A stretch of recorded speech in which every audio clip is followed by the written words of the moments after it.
and welcome to the show. These days, we're no longer interested in the slow boat to China. Getting from A to B as quickly as possible is all important.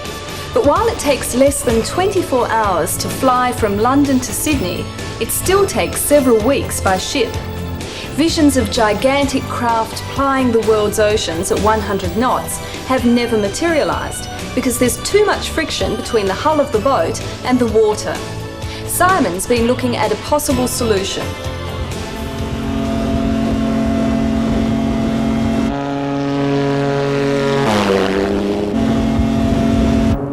It looks like something an astronaut might feel at home in, and yes, it does fly, but technically speaking, it's still a boat.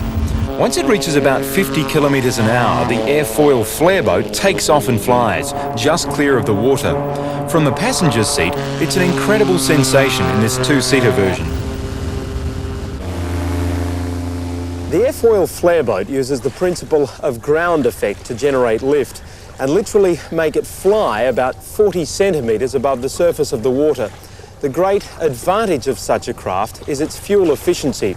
Because there is no resistance or drag from the hulls through the water, fuel savings of up to about 85% can be achieved. For a company operating these boats, that's a big saving. Okay, Ryan.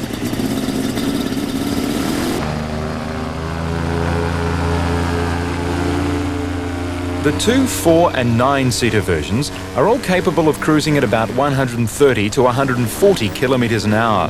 An air rudder at the rear is connected to the steering wheel to guide the craft.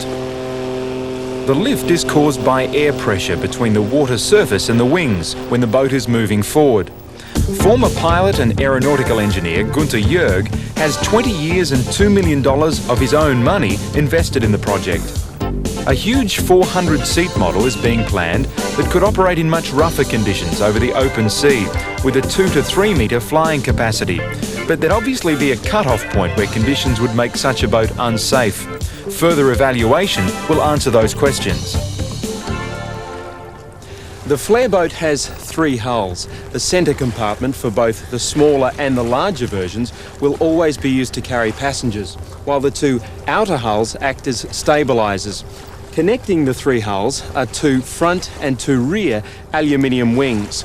Once the boat reaches a certain speed, a delicate balance is struck between the weight of the craft and the lift generated by the ground effect. This ensures it will never flip over. The principle of the airfoil flare boat is tried and tested. Achieving high speeds with such low power has been a long-held goal of the marine industry. There's a strong possibility that the airfoil will be the next generation of high-speed water transport. Even that cliched line about leaving other boats in its wake is redundant. It doesn't produce a wake.